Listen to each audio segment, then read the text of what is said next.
అందుకని కదా collector office తాకడ పెట్టేసాడు, KGH తాకడ పెట్టి మీరు వ్యక్తిగా ఇంకెందుకు 5 సంవత్సరాల పాలన చూసారు ఎలా ఉంది బాబు? మరి మీరు ఎన్ని చెప్పండి, మీరు ఎన్ని రాసుకున్నారు? 5 సంవత్సరాల పాలన వరస్ట్ పాలన. మరి ఇంక మరి వాళ్ళ నాన్నగారు పాలన చూసాం, అతను ఇంత కక్షగా వీళ్ళ తాత రాజారెడ్డి లాంటి వరస్ట్ లేడు. మరి 175 గెలుస్తాం, సంక్షేమం ఇచ్చాం వచ్చేస్తే మనం ఇండియా వదిలేసి వెళ్ళిపోవాలా?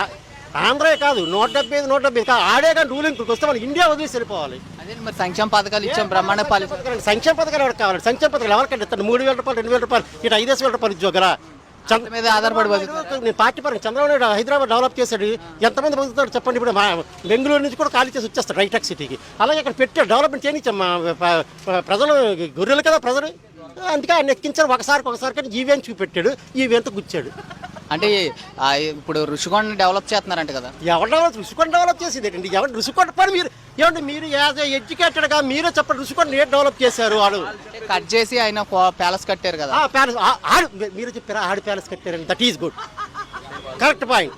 మీరే వచ్చారు ఆ పాయింట్, కరెక్ట్. ఆడి ప్యాలెస్ కట్టారు, అదే ప్యాలెస్.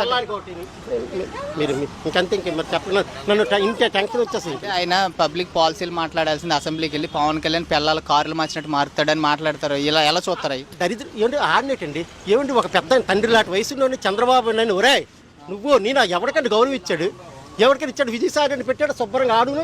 ఈ ఎంపీగా నిలబడ్డాడు కదా సత్యనారాయణ, శుభ్రం దొబ్బేశారు. ఇక్కడ ఆడి పర్సెంటేజ్ తక్కువైపోతుందని మళ్ళీ ఆడిని మార్చేసి వచ్చి విజయసాయి రెడ్డిని ఇంకొకరిని తీసుకొని వచ్చి పెట్టాడు. అందరూ విజయసాయి రెడ్డి, వైవి సుబ్బారెడ్డి, పెద్దిరెడ్డి, ఆ తర్వాత సజ్జల రామకృష్ణ, ఈ నలుగురు 4 స్తంభాలట అంతే. ఇంకా వైకాపాలో ఆ నలుగురు చెప్పిన మాట ఆలకిస్తాడు కానీ ఇంకెవ్వడి మాట ఆలకించడు. అందుకే మోటలో గుడిసిపోయింది. ఇంక మరి ఊరుకోండి. మరి మీరు అంటే రీసెంట్ గా దెబ్బ తగిలింది కదా, అది ఎలా చూస్తారు? చంద్రబాబు నాయుడు గారు పవన్ కళ్యాణ్ కొట్టించాడు. కత్తి పొడి కత్తి డ్రామా ఏటైంది సార్? 5 సంవత్సరాల కత్తిపోటు ఏటైంది? కోడి కత్తి. అలాగే అదే ఇది ఆడదే డ్రామా నెంబర్ 1. ఎవడో రాయేస్తారు, చిన్న తగులుతుందా? అది 3 తగిలిందంట, ఒకటే రాయి. మరి ఇంకెందుకు? అంటే ఓవరాల్ గా ఇక్కడ పెందుర్తిలో మీరు చూస్తున్నారు, ఇక్కడ రమేష్ బాబు గారికి ఎలా ఉంది? ఏంటి రమేష్ బాబు గారికి ఎలా ఉంది? ఇక్కడ జనసేన నుంచి పోటీ. నాకు ఏంటి ఏదైనా సరే కూటమి రావాలని, నేను ఇంక వస్తాడో రాడా అని ప్రజలు నాడు ఇప్పుడు రాత్రి అందుబాటు పడి ఒక 15,000 ఇచ్చేస్తాడు రోడ్డుకి. మారిపోవచ్చు.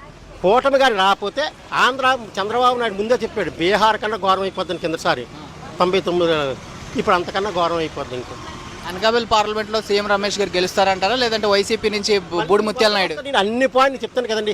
ఎక్కడ ఎవడు గెలిచినా లేకపోయినా ఏం చేసినా వైకాపాగా వస్తే మనం దేశాన్ని వదిలేసి వెళ్ళిపోవాలి. ఇంకా మరి 10 సార్లు చెప్పకండి. ఇంకా నాకు మీరు ఎన్నిసార్లు చెప్పారు అదే చెప్తాను. మీరు ఎన్నిసార్లు చేసుకుని మరి ఎలా ఇంకొకరు చేసుకో టైం వేస్ట్.